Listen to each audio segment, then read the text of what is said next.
And I'll start with this. Obviously, I had a rant about Ohio. If memory serves me correctly, you are from Ohio. I want to start with this. You got to experience as a player just the rivalry, the atmosphere, everything that goes around the game. And we finally saw this year Michigan come out on top. And what I'd like you to put in perspective, if you can, this morning for everybody listening, is how did we get here? What was the difference with the teams you were on that were, I could argue, just as talented? What was the difference where they finally got over the hump and they were able to beat Ohio State? I think it's fascinating that to understand how we got here, you go back, almost a decade ago, 15 years ago, back to the Lloyd Carr days, where Michigan was where it was supposed to be. A national level of respect, pretty good success year over year. And then, Lloyd leaves and we bring in Rich Rod. And those were some dark, dark years. And you feel the program took a step back. We lost a lot of respect. We weren't winning games. Freddie Hope comes in. He understands the history of Michigan. He understands what it means to wear a block helmet and represent the block M. He has some early success, and Michigan's looking good. We're on a good trajectory. But ultimately that faltered, and Brady had to leave. And I remember sitting there, this was going in, that was between my sophomore and junior year. And I knew we had a lot of talent. And you're wondering, who's our next coach, man? We just need a ball coach. We just need someone to organize us and put us in a better position. And Jim Harbaugh walks in the door. And Jim Harbaugh, we didn't have the success this team was having this year, but we had back-to-back 10-win seasons. And that lays a foundation. It's a strong foundation to build the whole house on top of. And, it was up and down, but that's life. It's tough to win, year over year. Last year was obviously inexcusable, but I think sometimes, in a brutal sport like football, you got to starve your dogs, man. A hungry dog hunts best. I heard a quote about Aiden Hutchinson said this offseason. Aiden Hutchinson went into Jim Harbaugh's office. He went into, the strength coach's office, and he said, I want you to wring me out like a rag. Squeeze every last ounce of me. I'm hungry. I want to win. That trickles down throughout the whole program. And that was because they had such a poor season last year. Guys, I've heard it from everyone on the team. They were just tired of it. They were ready to work. They were ready to do whatever it takes to win. I think Coach McDonald was a critical hire, bringing him in. Michigan's most improved defense year over year in terms of points per game. That was huge. Having a quarterback position settled. Having Cade McNamara in there. I mean, Cade's not a Cam Newton. He's not a Tim Tebow. But Cade has got all the talent to make all the throws that you can ask of him. But he's a game manager and a leader. The player leadership this year has been critical as much as the coaches. And they're kind of finally reaping the fruits of all that hard work of the offense and the year-over-year stacking good off seasons and good coaching changes and good scheme changes. It's finally coming to fruition. Absolutely. Jake, they do play Georgia tomorrow. Big game. I know you're down there for the game. I do want to ask you this narrative that the SEC, it's so much more talented. They're built different. I could really only make the argument for Alabama. Yeah. Yes, Georgia has had a really good few years. They're a good football team. They ran the table this year outside of losing to Bama in the championship game. But I'm not saying Michigan should overlook them. But I'm sitting here really looking at this and saying, you know what? Michigan, not only do they have a chance, I'm actually more confident in Michigan than I am in Georgia. I agree. No, I agree. I think, and there's a certain level of bias. There's an SEC bias, and I think it starts with Bama. And we just kind of let the whole SEC kind of get away with Bama's success, but that's not fair, and it doesn't tell the whole story. I think for Michigan, there's a Big Ten North versus South, Big Ten SEC rivalry as well. As much as there is, we have Michigan Ohio State, Michigan State. There's a North versus South rivalry, and I don't feel the South gives the North as much respect as we should. The SEC's, are they 0-4 now in their bowl games so far? They're struggling. No, that's the truth. And I feel like that happens consistently year over year. So I'm super excited for Michigan's opportunity to go right through the heart of the SEC, the best two that they have to offer, Georgia and Bama. It's like slaying the dragon, man. It's rescuing the princess, bringing all the gold back north. I think they can do it, man. I'm excited. I know you guys do some sports betting stuff. I'm hammering Michigan +7. I love that bet. Oh, dude, I took it at +8.5 when it was first available. Oh, my goodness. It's the easiest decision of my life. Easier than getting married. Yeah. My fiance's in the other room, so I can't agree with you. Hopefully, my wife is at work, so I hope she's not listening right now. Yeah. If she was, I'll find out in the next 5 minutes. So, Well, first off, thank you for joining us, Jake. I got a question right now. It'd be a crime, essentially, if I didn't ask you about these Michigan tight ends, Eric All, Luke Schoonmaker, and how important they're going to be. They've been solid not only in terms of run blocking, but helping out now on the receiving side of things, especially with the loss of Ronnie Bell earlier in the year. How important are these two guys going to be this week in the matchup against Georgia, especially in helping win that battle up front and maybe helping out Cade on the receiving side of things? Yeah, if you're going to commit to the run like Michigan does, you have to have tight ends. They're complementary to that. You want to be able to have play action passes and just easy outlet passes to your tight end. That's kind of traditionally what the tight end position's been asked to do. But those guys are maulers in the run game too. They're physical, they snap your head back. The Ohio State game, you're watching them fill in the backers and Ohio State spit flying, their mouthpieces are going out, their heads getting snapped back, and they just keep bringing it every single play. It's awesome. But then you see the versatility of the Big Ten championship. Both of them have a spectacular one-hand catch, contested catches. They're blocking, they're pancaking dudes. They're the total package. So, I don't expect Michigan to be able to run for 200, 300 yards against this Georgia defense. I mean, we'll give them credit. They're talented and they're good. So everyone's going to need to step up, but it seems the tight ends are playing some of their best balls as the season progresses. So I'm looking for them to have, continue on the trajectory and have their best game yet. Well, I'm not going to let you get away with complimenting these tight ends without complimenting yourself because, everyone is all, we're all high on Eric All. We all remember the Penn State game, the big play he made. But, Jake, I could argue, your numbers not only were better, you were just as good of a tight end as these guys, and your run blocking ability, I could argue, was just as good, if not better. I kind of want you to gloat about yourself and what you accomplished your last 2 years, your junior and senior year, man. You were a problem. Yeah, I'll give these guys credit, man. They're way better at run blocking than I am. I can't even. These dudes are beasts. Now, I think what I had though is I did it 4 years. The consistency is what I'm most proud of. Is I came in as a freshman. I was 209 pounds when I walked on campus. Remember, Mike Schofield thought I was a walk-on punter. No, I was a scholarship tight end actually. And my first ever spring practice, I lined up across from Frank Clark, and he lifted me off the ground and knocked me back 7 yards. I remember calling my dad and saying, Dad, I don't know if I'm cut out for this, man. I don't know if I can play at Michigan. I was behind Devin Funches, A.J. Williams, two guys that started as a freshman. I didn't think I was going to play. Dad's like, dude, just keep eating, put on some weight, put it together. It'll all happen. By week 3, I was starting at tight end. And, it was just year over year building on top of it. That consistency is really, really hard to do and to consistently improve.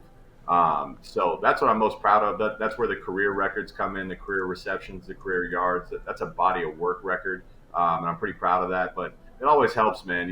At a university like Michigan, you should have, significant talent around you. No one should ever be able to key on one player. And I had some good ball players around me. Amar Darbo, J.U. Chesson, Davion Smith. Our offensive line was very talented. And that's the same thing you got with this Michigan team. That's what good teams have, is they have a number of options that they can turn to. And it makes it hard for defenses to key on one, individual piece. Jake, I'm glad you brought up consistency because what I see in Jim Harbaugh, and even before the season started, he was under a lot of pressure, expectations, not delivering in the big games, losses to rivals, people panicking. And what I saw was a body of work of Jim Harbaugh that was consistent. 10-3, 10-3, 8-5, 10-3, 9-4. And yes, the 2-4 year during COVID, but honestly, I disregarded that. I didn't really care too much. But the guy came in and really brought Michigan essentially to where you would want it to be and where it always has been, which is a 9-10 win team that when they get to Ohio State at the end of the year, whether it's in Ann Arbor or Columbus, you have an opportunity to play in a Big Ten title game. And last I checked, 4 out of the 6 years, Michigan walked into the final game of the season with an opportunity to play and represent the Big Ten in the Big Ten title game. Yeah. So I think the losses kind of overshadow just exactly the work that's been getting done over the last 6-7 years. Yeah, I think it's kind of the world we live in. It's just an emotional world. Is when something goes wrong, people want to uproot the entire organization. But I always said, man, if you're gonna fire a coach, you better be damn sure you have a clear improvement that you're gonna bring in. Who is, it'd be hard pressed to find me a better football coach than Jim Harbaugh. And you got to understand, listen, the academic standards at Michigan are not the same as they are at Ohio State or Clemson or Alabama. Like, we want to bring in some recruits that probably wouldn't qualify or wouldn't be allowed to meet our academic standards. That's not a problem in some of these other schools, and that's not an excuse. It's just a reality. And that's you're handcuffed a little bit when it comes to recruiting. And then, of course, yeah, you need to beat your rivals too, because we're recruiting against the same, right. we want the same players Ohio State wants. When you finally beat Ohio State, now that's that extra ammo to say, hey, Ohio State's big recruiting pitchers. Why would you ever go to Michigan? We beat them every year. We go to the college football playoff. We're Big Ten champions every year. Now Jim Harbaugh has that added ammo to start bringing in better recruits. That's what I'm excited for. It's it's the future, man. It's not just the win against Ohio State. There's that trickle-down effect of what it can do for you from a recruiting standpoint, bringing in even better talent. So you'll see this continue to help us year over year in the coming years. Yeah, look, I may be biased, Jake, and I'll openly admit it. I have no problem sharing my biases with people. I don't like Ohio. I don't like Ohio State. I don't like the stupid silver helmets. I don't like the silver, white, and red. I like nothing about it. Nothing about it is flattering to me at all. And maybe that clouds my judgment. But you know what? I'm sorry. When I see the maize and blue playing in meaningful games late into the year, for me it hits more, just as a college football fan, just in general. I feel like these teams, like Michigan with a storied history, Michigan, USC, hopefully with Lincoln Riley, we'll see them back. How important is it to have the culture, traditional teams competing at the top? Not every year, but at least every other year. Yeah, I mean, it's really important because when you have historical success, that's the standard. So when you're falling short of the standard, it's quite obvious that something's wrong. And that's what you saw, again, going back to the Rich Rod and the Brady Hoke days, is like, man, Michigan, you have all the resources in the world. Your recruiting pitches, you have an unbelievable alumni base and network. You're an academic institution. You're going to be on a national stage playing football regardless of your success. It's just the Michigan brand. So, there's no reason we should ever fall short. And really, like you said, Jim really wasn't falling short. There was a lot of 10-win, 9-win seasons in there. And this is the standard is, hey, this year we're finally over that hump of beating our rivals. We're Big Ten champions.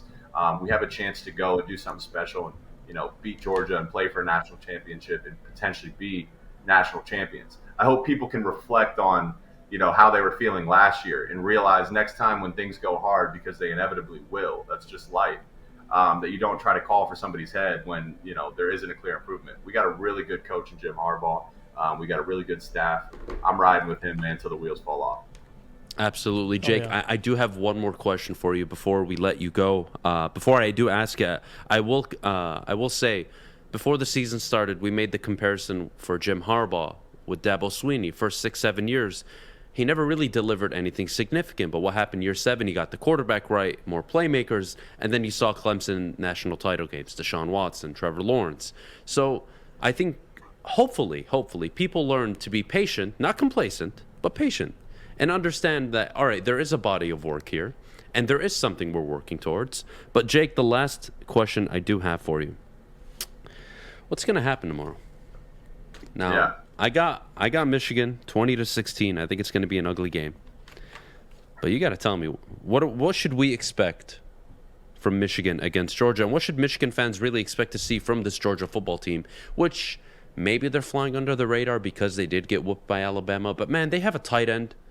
And Brock Bowers, who honestly reminds me of Rob Gronkowski. It's unbelievable how big, physical, and athletic he is. Yeah, it's going to be a dogfight. I mean, but that's where you're at this point in the season.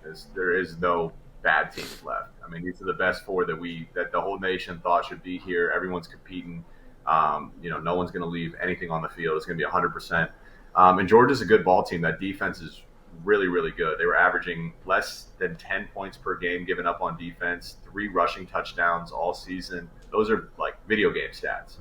So the matchup I'm looking for is, can Michigan's offensive line, create some crevices and cracks against Georgia's defensive line? You got that big number 99 Jordan Davis there anchoring their defense.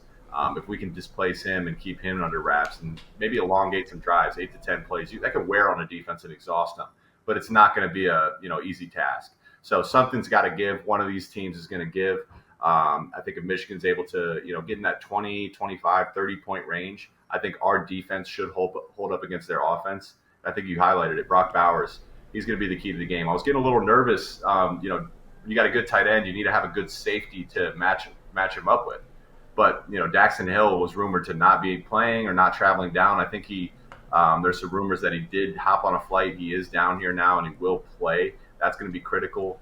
Getting him off his rhythm, Brock Bowers, like chipping him. Can Aiden Hutchinson and David Ojabo on their way to rush the quarterback? Can you kind of chip him on the way, knock him off balance, get him out of rhythm? Those are the things you do to stop a good tight end.